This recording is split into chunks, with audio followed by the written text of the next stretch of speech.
Kemudian maka kita belajar memahami sifat-sifat Allah, yaitu yang pertama al-wahid alladzi la syarika lahu fil uluhiyah. Artinya al-wahid itu tidak ada sekutu bagi Allah di dalam ketuhanan. Tidak ada yang menyamainya satupun, satu segi maupun banyak segi. Ya. Tidak ada yang menyamainya. Laisa kamitslihi syai'. Tidak ada yang serupa bagi Allah satupun. Dan tidak ada makhluknya Allah yang serupa dengan Allah, tidak ada. Laisa kamitslihi syai'. Ya. Kemudian al-ahad. Al-ahad alladzi la yuqbalu inqisam. Tidak menerima pembagian.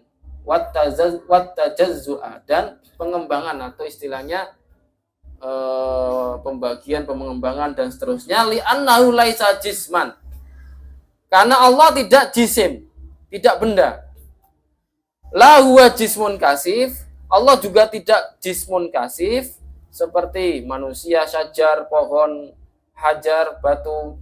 Wala huwa jismun latif, dan Allah juga tidak jismun latif seperti nur, dolam. Nur itu cahaya, dolam itu kegelapan, dan rih itu apa? Angin. Oh iya, rih, angin. Udara, angin, ya. Jadi wa ma siwahu makhluk. Makhluk itu pasti punya ukuran. Pasti punya ukuran. Sesuatu yang berukuran itu disebut benda. Benda itu menurut ulama Ahlussunnah wal Jamaah ada dua.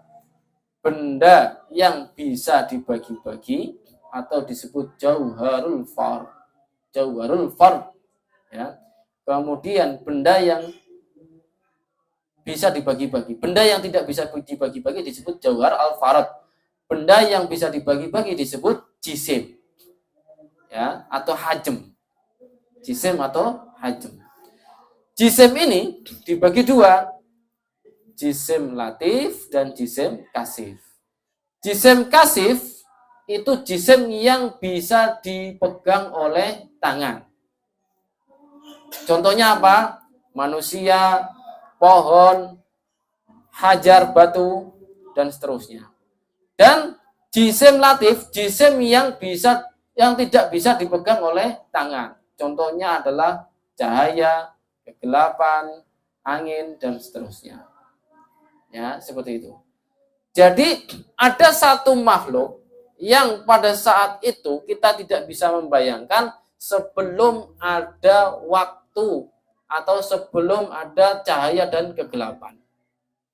Karena makhluk yang pertama adalah air, yang kedua arasy, dan seterusnya yang kemarin. Apa yang ketiga? Hah?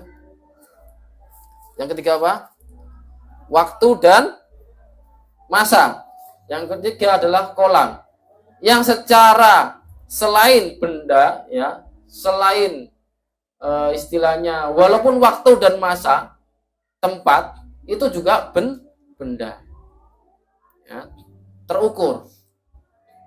Apa maksudnya? Waktu itu juga disebut benda.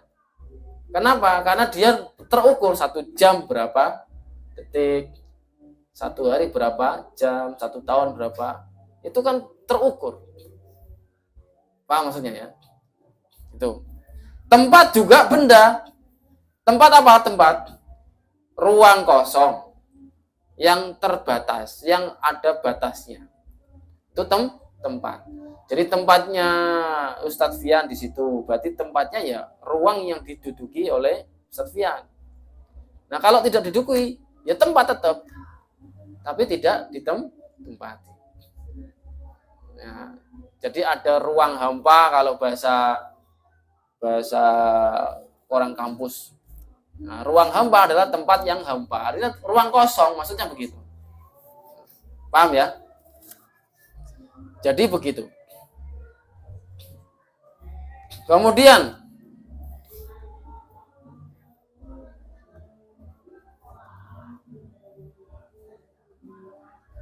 jadi gini, akal itu Ada yang bisa menggambarkan makhluknya, dan akal ini juga tidak bisa menggambarkan makhluknya. Contohnya apa? Nyawa. Secara akal, padahal kita kan berakal. Akal kita kan berdampingan dengan ruh, bernyawa, ya kan? Tapi akal itu yang walaupun dia berdampingan dengan ruh kita sendiri, tapi akal ini tidak mengetahui hakikatnya ruh. Bisa dipahami? Karena apa? Akal ini akan mengetahui atas dasar apa yang sudah dilihat, didengar, dirasakan. Paham maksudnya? Dan secara ilmunya juga. Ya. Jadi kalau sebelum itu bagaimana? Jadi tidak tahu apa-apa. Contoh anak bayi 1 tahun 2 tahun. Apakah tahu ibu bapaknya? Enggak tahu. Apakah kamu ingat pada saat kamu bayi umur 1 tahun 2 tahun? Enggak ingat. Paham maksudnya ya? Jadi akal itu tidak bisa mengetahui pada masa 1 tahun 2 tahun. Pada saat kita umur 1 tahun 2 tahun. Mungkin baru 3 tahun baru bisa. Oh, saya kok remang-remang pernah begini kan begitu. Berarti apa? Pernah merasakan, mengetahui, melihat, dan seterusnya. Tapi umur 1 tahun 2 tahun nggak ada yang mampu mengingat kecuali orang-orang tertentu. Contoh Nabi Isa. Contoh anaknya Masyitoh yang bisa langsung berbicara. Paham maksudnya ya? Jadi itu ya. Al-awwal alladzi la ibtida'a li wujudi falam yasbiq wujudahu ta'ala adamun wa bi ma'nahu. Ini tadi sudah saya share barusan ya. Al-awwal artinya apa? Wal awwalu. Itu ada di ayat Al-Qur'an. Wal awwalu. Ini sifatnya Allah. Makanya di sini disebut sifat Allah didefinisikan alladzi la ibtida'a li wujudihi, tidak menerima permulaan dari wujudnya Allah. Falam yasbik wujudahu ta'ala adamun, karena Allah tidak didahului dengan ketiadaan. Wa bi maknahu, dan dengan makna yang seperti itu. Dengan makna yang berikut seperti, maksudnya dengan makna yang semakna itu maksudnya. Bisa dipahami? Jadi al-awal bukan awalnya yaliku makhluk dengan yang dihubungkan dengan makhluk. Kalau awalnya makhluk itu ada permulaan. Dari apa? Dari tidak ada menjadi ada. Nah, berarti kalau makhluk itu ada permulaan, dari tidak ada menjadi ada, laisa kamislihi syai'. Tidak boleh kita menyebutkan permulaan bagi Allah, tidak boleh. Maka adanya Allah tanpa permulaan. Sama dengan azali. Azali adalah ada tanpa permulaan. Al-Qadim. Idza utliqa 'ala Allah, jika dihubungkan kepada Allah Ta'ala, li'anna kidamallah dzatiyun wa laisa zamaniyan. Jika dihubungkan, nah, karena qadim ini ya sama dengan tadi al-awwal. Kalau al-awwal tadi kan kalau dihubungkan dengan makhluknya berarti ada permulaannya. Tapi kalau dihubungkan dengan Allah, nah tidak ada permulaannya. Nah, qadim jika dihubungkan dengan Allah, maka laisa zamanian. Ya, tidak adanya Allah itu tidak berhubungan dengan waktu. Jadi Allah ada tanpa waktu. Li'anna qidamallah dzatiyun, adanya Allah itu ya secara dzatnya Allah itu sudah ada tanpa permulaan sudah.